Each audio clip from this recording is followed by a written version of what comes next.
Thank you. Good morning, everybody, and thank you so much. It's great to be here. I'm Kristen Flint-Goodwin, and I'm thrilled to have an opportunity to be here with all of you opening SecTor.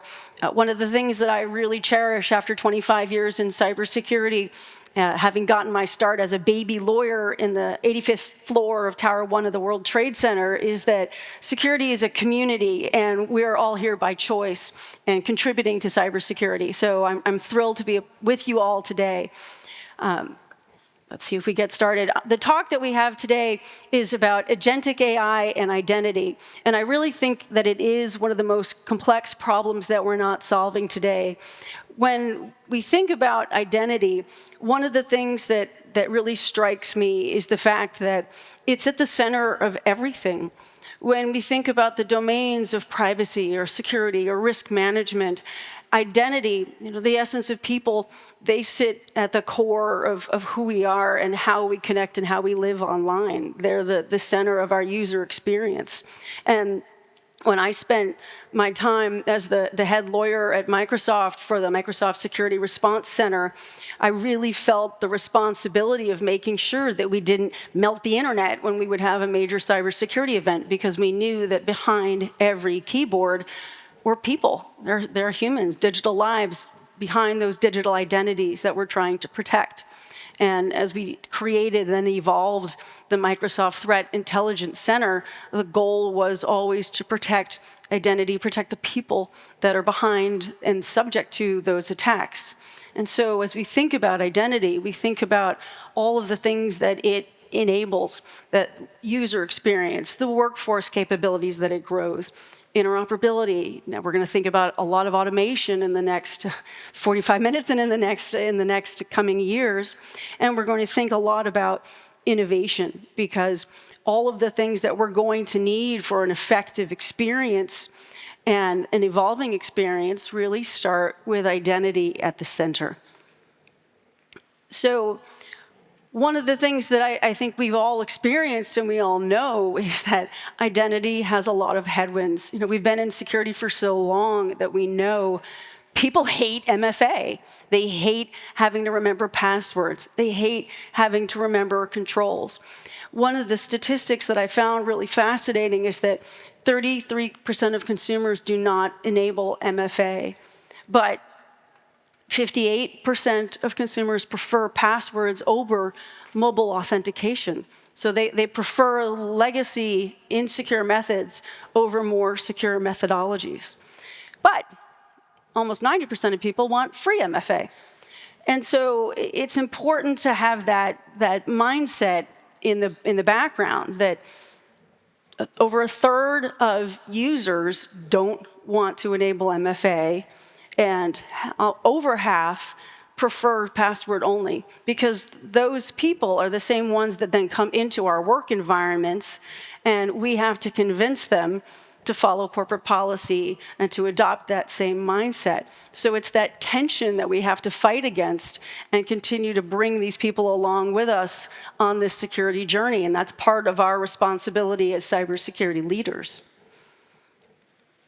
So when I think about cyber and identity, it's like Toronto, we have a problem, because the reality is that the security community is right about the importance of identity and access management, but we are not bringing people along with us. Identity is the target, people are the weak link, and attackers know that, and they exploit that. And we know that account compromise happens when MFA is not enabled, almost 99.9% of the time. That's a staggering statistic. It's the low-hanging fruit.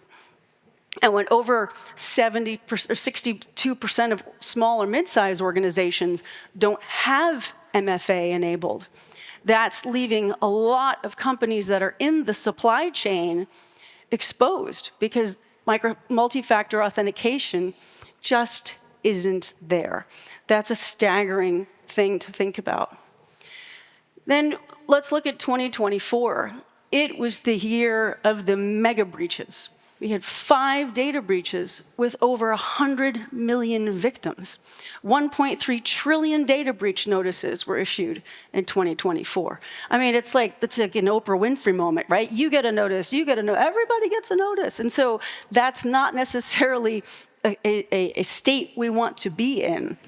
And we're knocking on the door of 90%. 84% of organizations have had an identity breach that was business impacting. So we have to do something about this identity problem, because if 80% of organizations are experiencing cyber attacks with identity-based attack methods, and we're seeing the success rates, and we're seeing business impact, we know that that's a problem we have to go solve. We know we're right. We know that this problem needs to be solved, and yet here we are. So I like to go as an attorney back to the beginning and think about definitions. And I think that the definition from NIST is really canonical and an extremely useful starting point for when we think about identity. It's the set of attribute values by which an entity is recognizable and distinguishable from any other entity. That's been in the NIST glossary. I tried to find an origin date for it. It goes back to at least 2006, maybe earlier. If somebody has an origin date, that would be amazing. But what I think is so useful about that is that that paradigm works regardless of whether we're talking today about identity or as we move forward, and we're going to talk a little bit more about Agentic AI. And so it doesn't matter if we're talking about devices or persons for names. It doesn't matter if your address is a street, an IP, or a MAC address. It doesn't matter if you're talking about an API key or an OAuth token.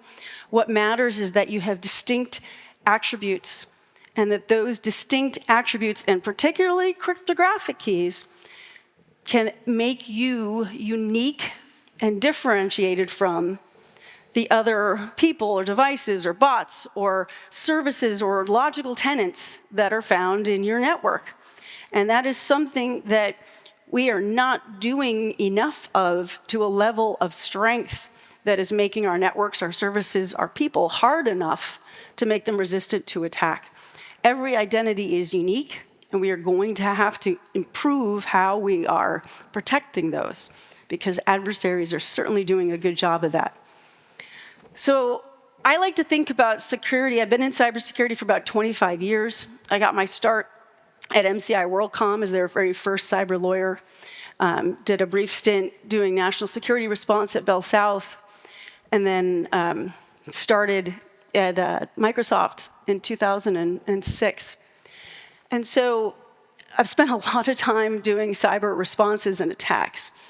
And one of the things that I found fascinating about the early days of identity was that a lot of it was driven by the post-9/11 era. We had a ton of work being done by the US government to clean up its own identity infrastructure. They couldn't figure out who was in the government, who wasn't, and they needed an authoritative way to do that. So that was a lot of the early days. And then we had some really interesting activity around the 2011 timeframe. And we saw something called the National Strategy for Trusted Identities in Cyberspace. This was an idea that was way ahead of its time. And, moment of dramatic foreshadowing, we're going to talk about this again, but it was a set of guiding principles that was laying out how we should be thinking about privacy and identity as a society. Privacy enhancing, voluntary, secure, resilient, interoperable, cost effective, easy to use. We spent years in working groups trying to bring this vision to life, but the reality was that the technology wasn't ready. In 2011, MFA was more of a pipe dream than a reality. We didn't have the processes or the technologies to realize the vision, but it was a great idea. And so it's not like this story doesn't have origins. And there are groups like NIST that have been working on these projects all along. They started with the digital identity guidelines in 2006. And we owe a huge debt of gratitude to the NIST team. If your organization is struggling with the concept of identity and access management and you needed a place to start, here it is. They just released the updated SP 863 Digital Identity Guidelines Rev 4 a couple of weeks ago. And so this is the foundation for what we think about of a lot of our modern identity framework ideas. And it is the starting point. What's really fascinating is that it's extremely technical, and so it's harder for smaller and medium-sized businesses to adopt and implement. But it is still the foundation and a really important piece of work. But coming back to this timeline, the reason why I wanted to illustrate this point is that when we went home for the pandemic in 2020, that's when we started to see this explosion of adoption of MFA. And it was at a really interesting time because we were also seeing a huge wave of nation-state attacks. So at the same time that we were improving MFA adoption, we were watching intelligence agencies and national security forces getting tasked with collection activity and going out and trying to then go and pull that information from Office 365 environments or from cloud services in order for foreign governments to be able to collect and learn what key companies or governments or targets, what they knew. And so MFA, when it wasn't present, just made it was like leaving the doors and windows open for those nation-state attackers to be able to get in. And so in 2024 and 2025, as you all know, we've been hit with this wave of identity exploiting attacks. And it's been interesting to watch that these attacks have had massive impacts, right? We talked about the 1.3 trillion data breach notifications that went out. And I think that's a really interesting juxtaposition because we're seeing at the same time this really interesting wave of identity and access management standards and frameworks that are proliferating. IASCA released their Cybersecurity Risk Register guide. We've got another the updated version from NIST. We've got the ISO IEC updated standard, the 24760. So there's a lot of work that's going on in defense at the same time that we're seeing a lot of activity in the offense.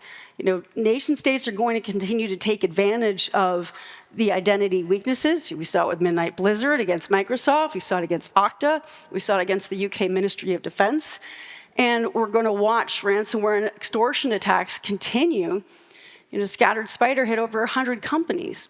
And while they recently announced they're on hiatus, bless their hearts, it's too low of a hanging fruit for these types of attackers not to go after identity in order to gain access to essential data that they can go monetize.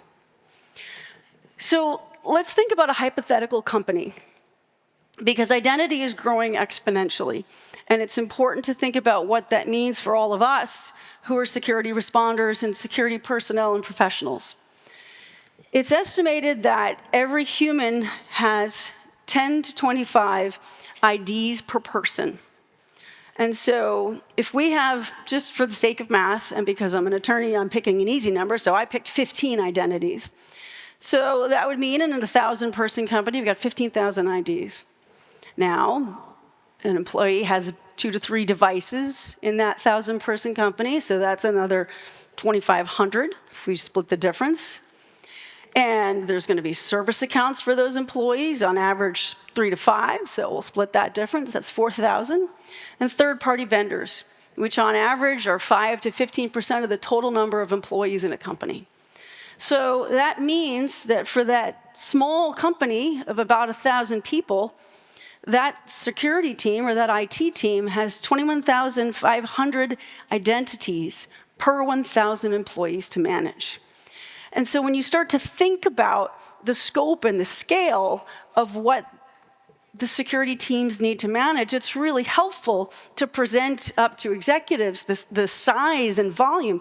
This isn't even including the shadow IT and personal devices. This is just what's known. So we know that there are unknown pieces that explode this number, but this is just what's known, and this isn't even touching the idea of AI or machine IDs.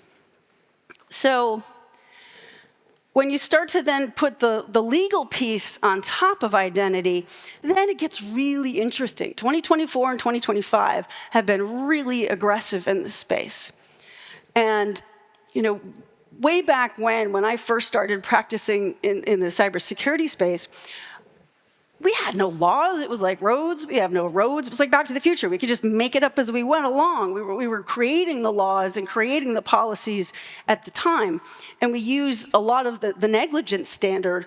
What would a reasonable and prudent person do? What's the right thing to do? And we had to figure it out. It was sort of like the privacy side had the laws and regulations. We were almost jealous of them. It was like Jan Brady and Marsha Brady, because the privacy guys had all the fun, and we were trapped in the land of best practices and standards. But now who's laughing?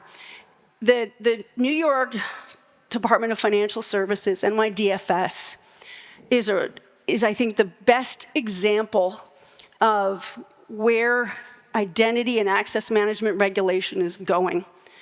If you have a chance to read their regulation, it's 23 NYCRR Part 500.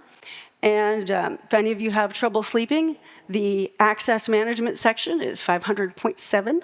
And it's really thoughtful. That whole body of law is an outstanding technical starting point, because NYDFS, and it applies to financial services companies, insurance companies, so a lot of you, it will not be in scope for. But it's a North Star of how regulators think. And so it is the canary in the coal mine. And it is very detailed about a lot of topics that are relevant to all of us, but particularly around access management. It sets out an absolute floor for how companies need to think about these issues. And they fined insurance companies, 2 of them this past year, over $11 million specifically because of identity and access management violations. Now, that's hard to imagine 5 or 6 years ago that would have happened, but now it's in the headlines. GDPR, we saw 2 Spanish companies get hit with multi-million-dollar violations specifically for IAM failures. And of course, we're all watching the adoption of this Online Safety Amendment, Social Media Minimum Age Act, which comes into effect in December of 2025, in a couple of months in Australia, because that is going to have some really fascinating identity requirements and obligations on social media companies. Any user, anyone under the age of 16, has to be denied access to the social media platform. And so the E-Safety Commissioner is encouraging the online safety, or the social media providers, to use a layering of technologies that will make sure that young people can't get through. We're about to find out how strong Australia's hacking culture is going to be amongst their teenagers. But fines of $33 million for compliance violations mean that companies are going to take that seriously. The other area that I think is really interesting and driving a lot of energy right now in the identity space are class actions. They're up 1,300% over the past 6 years. And you can go today to websites like classaction.org or topclassactions.com, and you can find out if there are class actions related to data breaches or a range of other topics that might be related to you. The plaintiff's bar is finding this area ripe for activity because there's been a growth in laws and causes of action with high damages.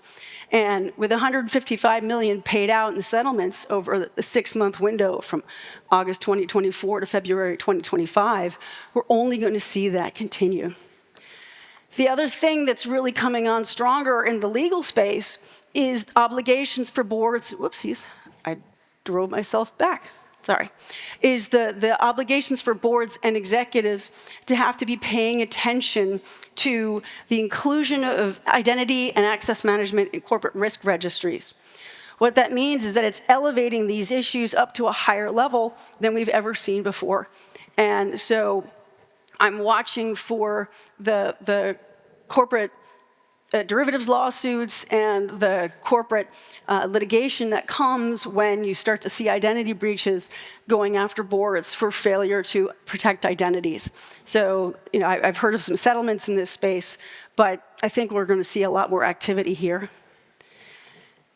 And this is an example. It's far too small to see in detail, but I recommend you go out to the New York DFS regulatory website. Just Google or Bing NYDFS cybersecurity. And they issue advisories every couple of, whenever there's a cybersecurity event or incident that they care about. And this is an example of one that they issued over the scattered spider activity. This came in January 2024. And they're basically telling CISOs in the financial services sector that email addresses are easily found and phone numbers are easily discoverable and subject to SIM swapping. So do better when you're thinking about securing authentication factors and protecting identity. And so that's the regulator putting the CISO on notice that if you then become victim of this type of attack, we warned you. What actions did you take after we warned you to mitigate this risk? And exploits after the fact, they will be judged by this regulator. Victims can assert liability claims after these types of warnings. And third-party vendors are also on notice. So the pressure on identity is absolutely ramping up. So that takes us to the beginning of the Agentic AI revolution. And I think this is the really exciting part for all of us, because it's against this backdrop of good intentions and standards and the first era of data stealing and attacks back in the 2013 and 2015 era, and then the second wave that we're in right now, and the exploitation of weak identities, that it brings us to where we are today when we enter this era of Agentic AI. And this is where I think it gets interesting, because we're in cybersecurity at an awesome time, because obviously we're in this growth space, and AI, and specifically Agentic AI, are going to change how we all work, and we're going to need cybersecurity experts. We're going to need all of you to help develop the policies, the standards, and the controls that are going to ensure that the AI can do what we need it to do. Almost 80% of companies are starting to adopt AI agents to some extent. And according to Gartner, by 2028, which shockingly is only in about 2.5 years, 33% of enterprise software will have Agentic AI, and that's going to automate about 15% of our daily work decisions. I mean, I keep trying to think about what I want to stop doing that I can give to an AI agent in my own inbox and in my own digital life. And I think that prospect is exciting, but it's also a little bit terrifying. When I was at Microsoft, we always used to say, no way, that'll never happen. And in 3 years' time, that was exactly what we were doing. And so I listen to this voice in my head when I say, no way, I'm never going to be doing that. And then I look at this this stat from Gartner, and so I'm mentally prepared to say, yeah, that's exactly what I'm going to be doing. If I haven't hit 15% of my daily work decisions being made by AI in 2028, I'm probably behind. So it's a really fascinating thing if you think about this, because if we're going to have that much of our decisions now being made for us by Agentic AI on our behalf, it's no surprise that the Agentic AI market is projected to grow to almost $200 billion in the next 10 years. Just for a frame of reference, that's as large as the Chevron, which is ranked 29th on Fortune's Global 500 list. So it just gives you a sense of just how big this space is going to become. And so for us as cybersecurity experts, 63% of organizations are lacking policies to manage how AI works in their environments and how to prevent shadow AI.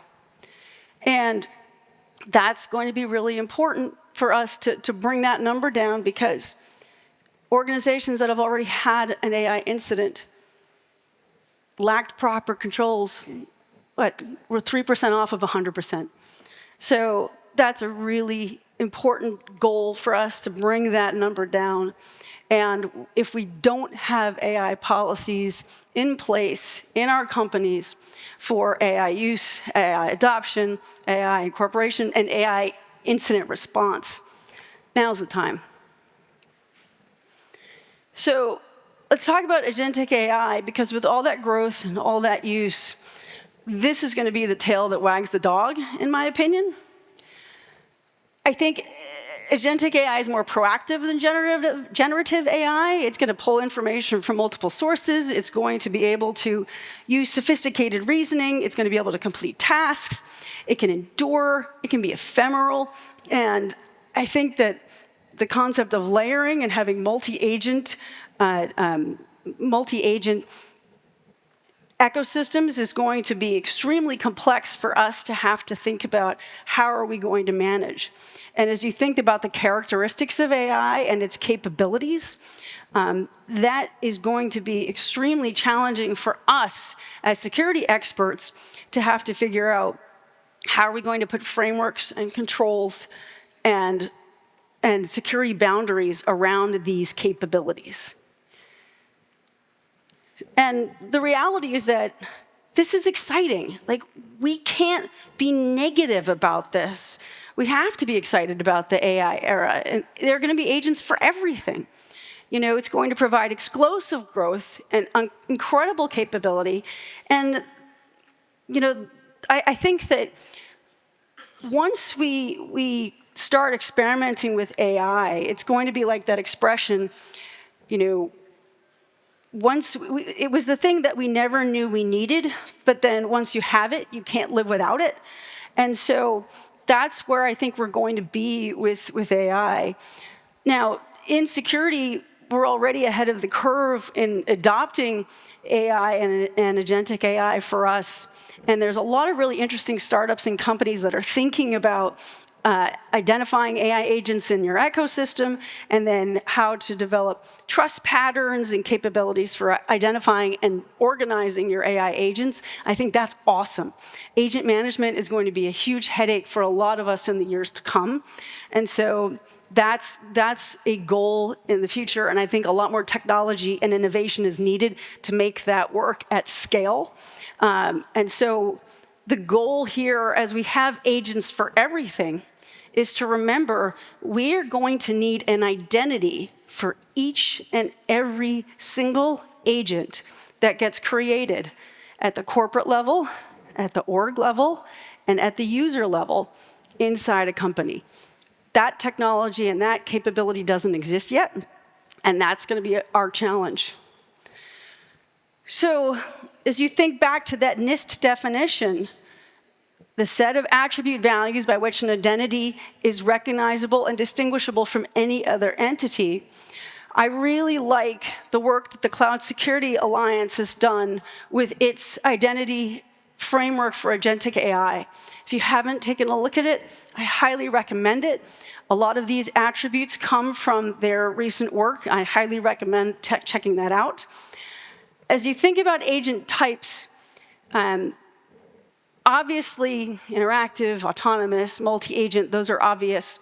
Ephemeral is something that we're going to have to learn how to grapple with. How do you get audit logs and traceability for something that only existed for a short amount of time?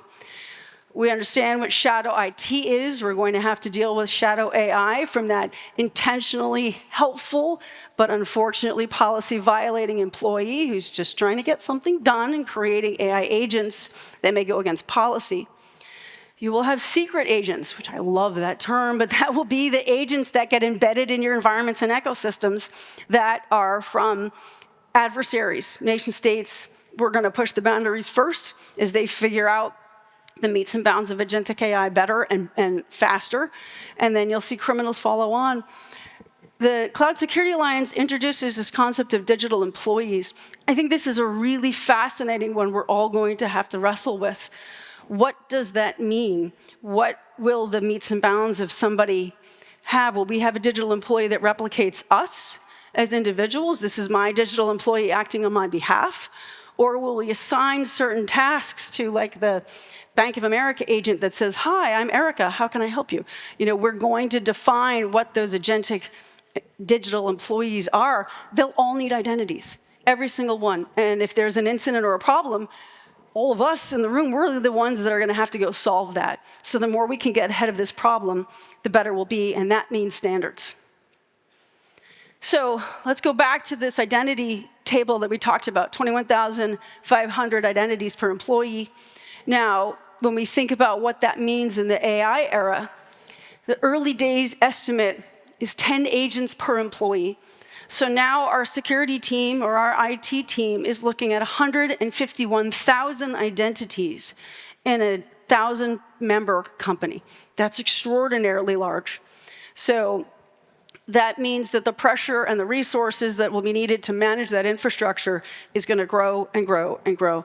And if you add in machine IDs, just for giggles, that brings the number up to 1.3.5 million per those 1,000 employees. So it just shows you how much pressure is coming in the management of this space.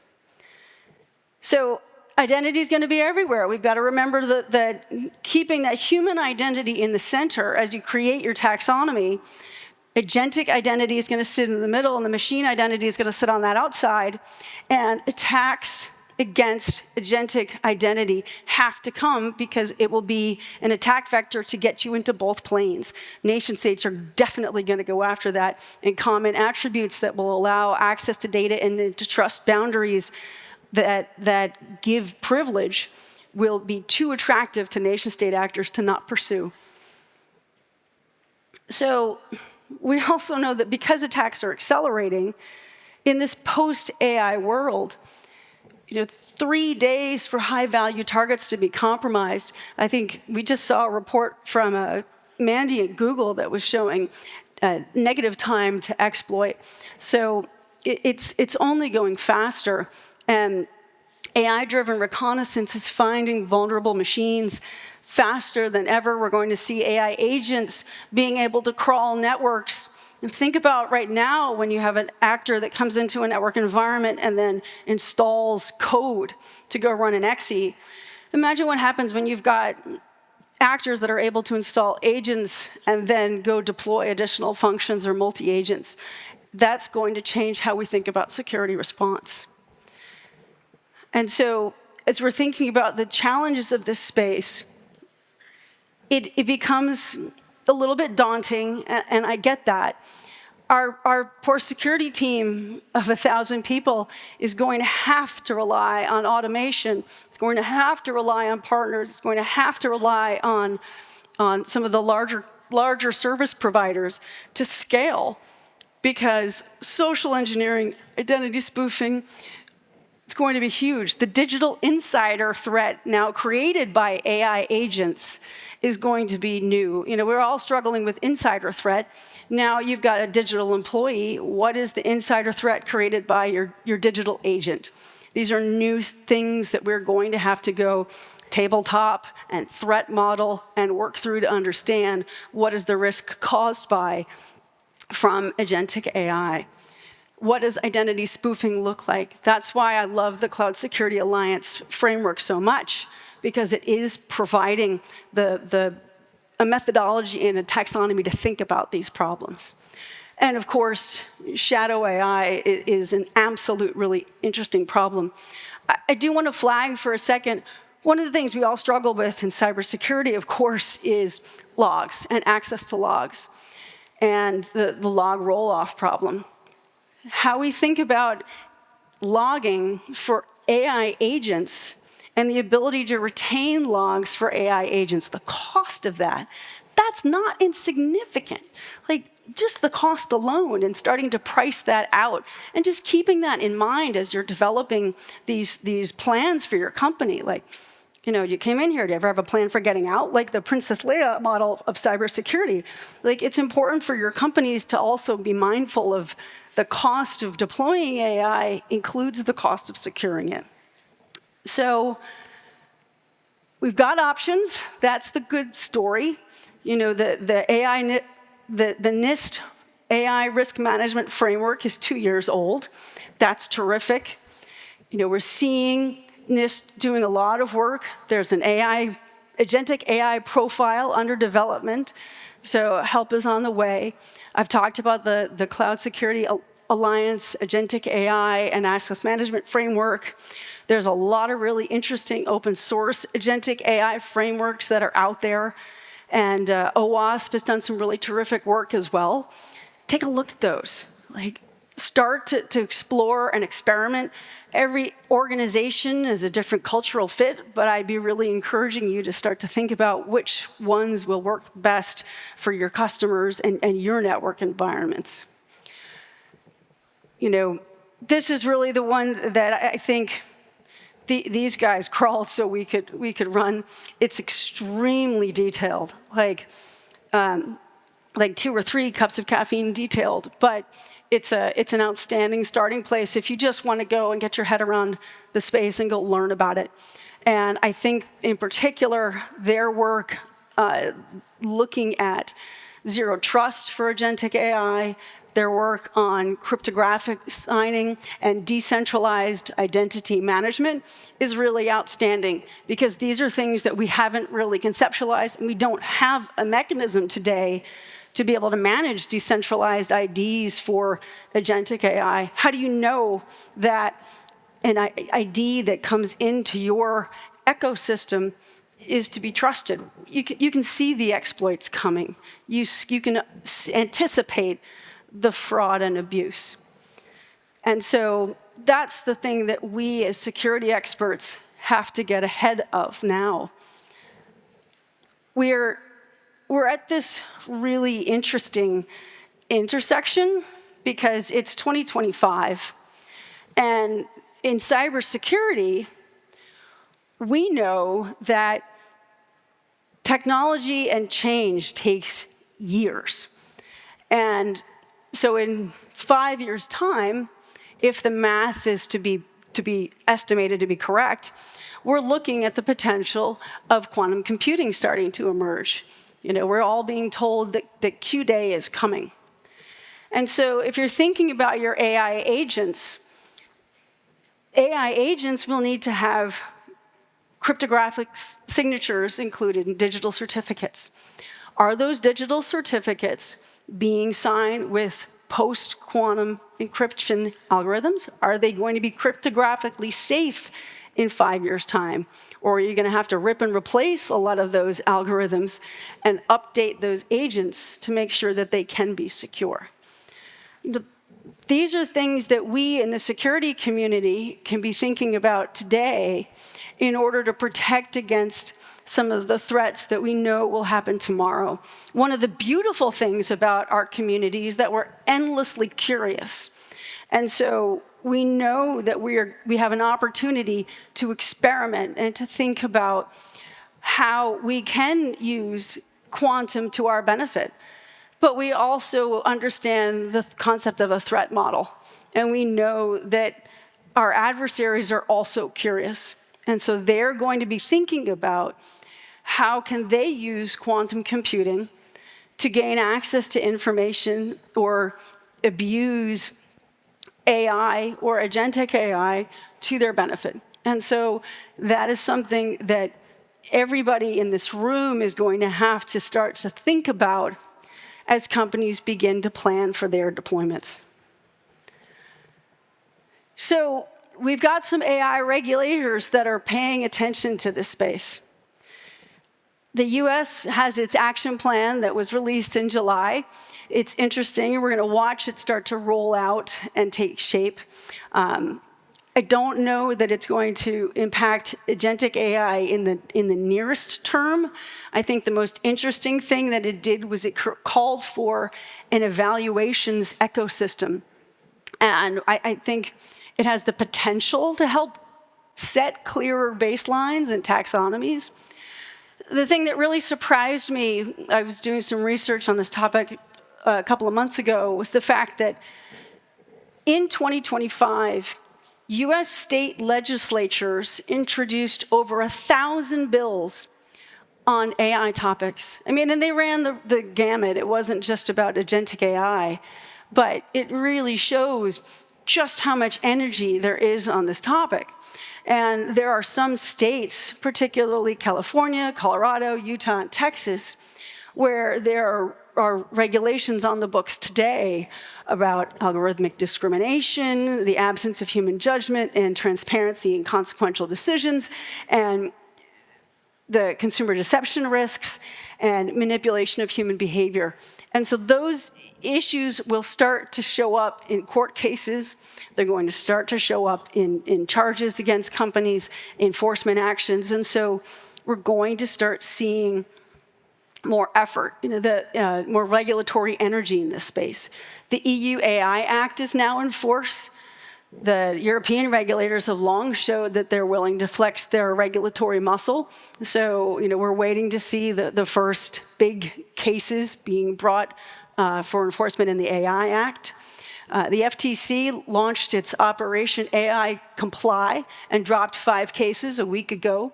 So that's in really early days. And I think what's really interesting is that the UK decided to go ahead and create some AI tools to go help detect fraud and abuse. They were clawing back funds that had been illegally gained from COVID money.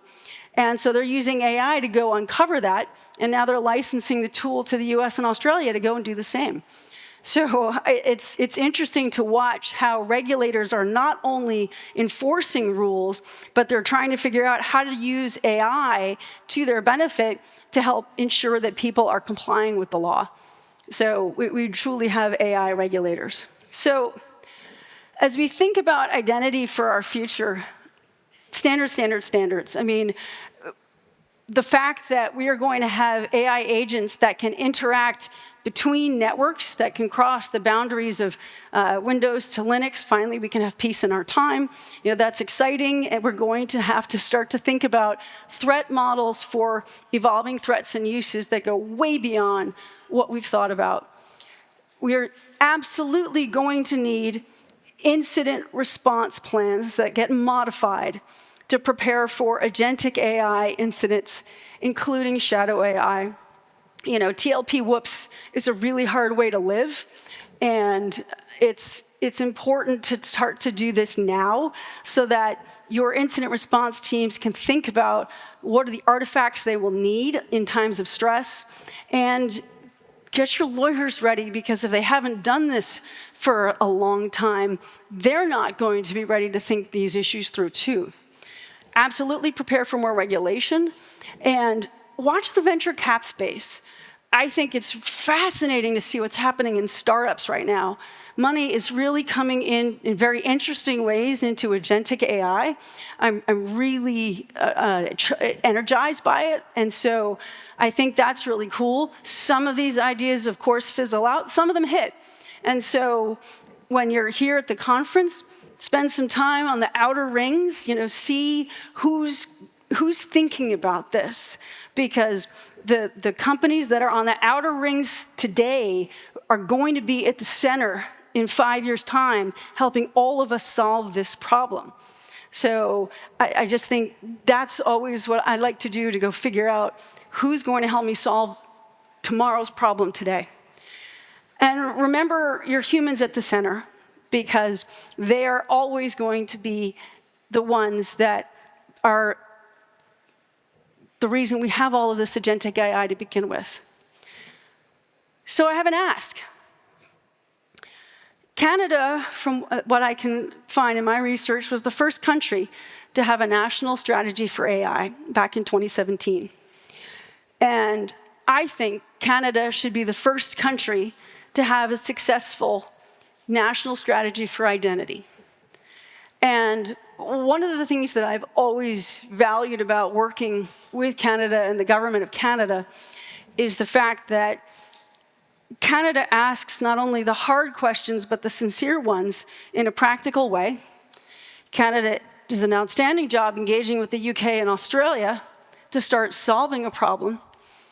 And then when Canada, Australia, and the United Kingdom start solving a problem, the United States always shows up. So then we start to get the community engagement we need to drive for a response at scale, because governments need to call for greater identity harmonization and standards for AI agents. This problem is bigger than industry can solve. It's going to have to also require government action, because government is going to have to deal with this as a whole of Canada, as a whole of the United States, as a whole of government problem, because it's a whole of society challenge. Individuals are going to be we're going to be using digital agents in our home lives too. And remember, those are the same people that don't like MFA and prefer passwords, that are going to be using agents in their day-to-day life. You can see the fraud coming. You can see the person who thought they were entering their financial information into a website, or that they were interacting with an agent from their bank and losing their entire financial savings to a criminal. Like, you can see the problems coming on the horizon. We know security teams are going to be responding to the crisis. So before that happens, now is the time. Talk to your companies, talk to your leaders, talk to your government, because we have the opportunity to develop a national strategy here in Canada and to set the tone for the rest of the world. And it's amazing, because I've seen it happen again and again and again, that when Canada starts the conversation, the rest of the countries take notice. So let's start thinking about agentic AI and identity today, so that we can secure our future tomorrow. Thank you.